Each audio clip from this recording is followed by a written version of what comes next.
Durante 2 días, Colombia asiste a la más violenta y despiadada acción de la guerrilla. Su objetivo, enjuiciar al presidente Belisario Betancur. El motivo, vengar lo que el M-19 considera una traición del primer mandatario a los procesos de paz. Pues que el presidente de la República dé finalmente la orden de que cese el fuego. Inmediatamente. Un momento, por favor, un momento. Ay, mira ese puñal que tiene, ve. Ay, está re gata. Ay, ay. ¡Ay, No le van porque no anda. No, te le pegué una puñalada. Los que corren, los que corren. ¿Qué es esto? Ay. Mira hacia allá. Mira hacia allá, le mete el golpe por detrás, qué porquería. Me esté tomando fotografía. Eso le pasa a los Mira, vecinos. la fotografía. Conmigo no. Ay, Juan Sebastián, el niño que trató de muchachos, acabar con la vida del pequeño. Tienes algo que contarme. les mentí siempre. Tiene 14 años y es huérfano. Huérfano. Esos datos, sí es huérfano. Es huérfano. Ex precandidato. Sí, sigue siendo precandidato. Sigue siendo precandidato. Ay, Se le juepuer. fueron un par de ideas, pero sí. Un par de días de precandidato. Y parce que Joven por mí, que Miguel Uribe no sobreviva. Y es que quién lo manda a estar en ese parque justo Ay. a esa hora. Ay, Él fue el que se puso en esa situación. Además, la bala ni siquiera era para él simplemente se cruzó en el camino. Ya no me gustó. ¿Por qué? No sé, siento que es contenido muy pesado. pesado. Y la historia de Colombia siempre ha estado como permeada por una vorágine de violencia que ya pues se ha insensibilizado, se ha normalizado. Es como si fuera algo normal de lo cotidiano.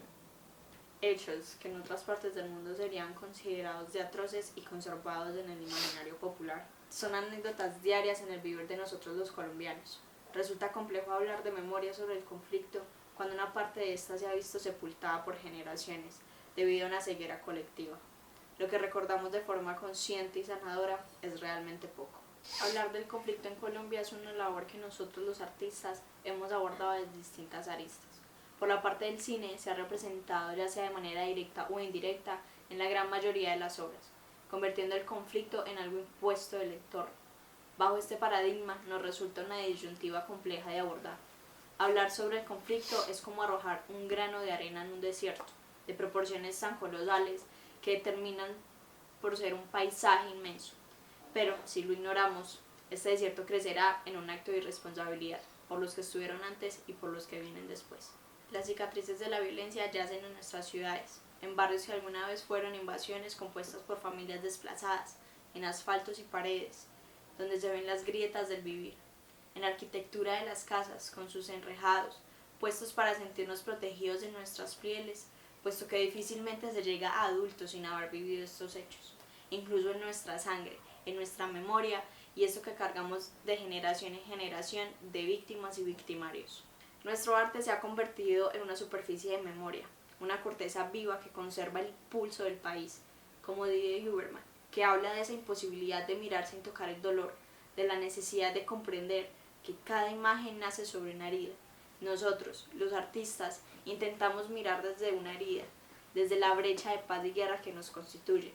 Lo hacemos con el fin de mantener abierto el recuerdo, para impedir que la costra del olvido lo cubra y borre sus contornos sin haber un frente de cada suceso, cada obra, cada plano, cada objeto que creamos. Es una manera de tocar esa herida para que no se duerma, sin el fin de revictimizar y guardando respeto a los afectados. Es la primera vez que cojo arma. ¿Cómo se siente un juez armado? Pues en realidad en este momento de inseguridad pues es la única protección que podemos tener.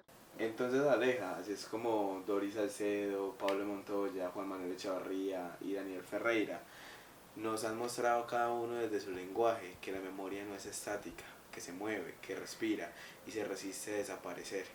Las obras de Doris, por ejemplo, son silencios convertidos en materia, duelos transformados en forma. En sus esculturas la ausencia se vuelve presencia, la pérdida se hace visible en lo cotidiano. También Echavarría, que a través de los cantos de las comunidades nos recuerda que el dolor también canta, que la palabra puede recomponerse luego del espanto, que la voz es una forma de volver a existir.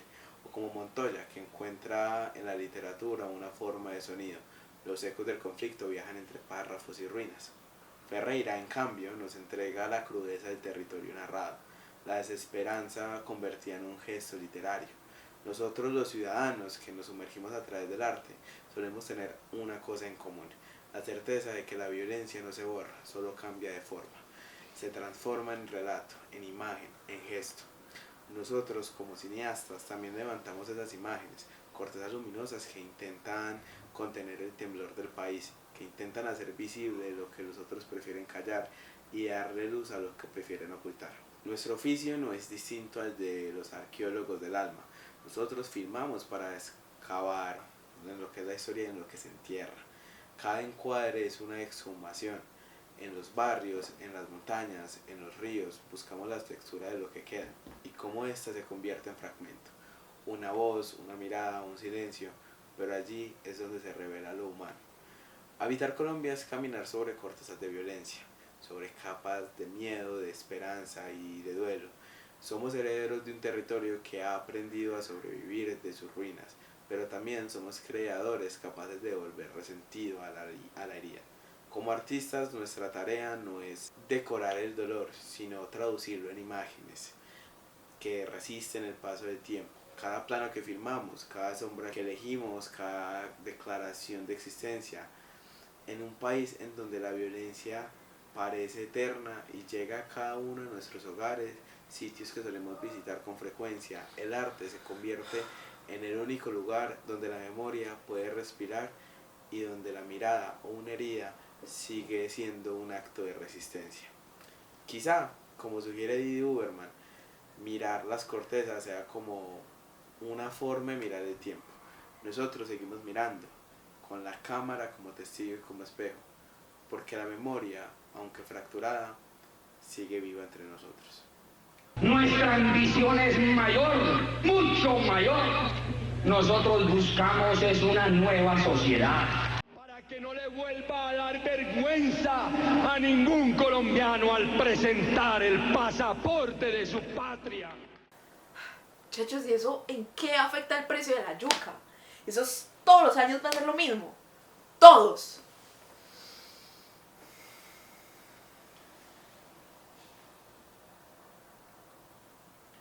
¡Puta! ¡Me volvieron a cortar la luz! Malparido Petro.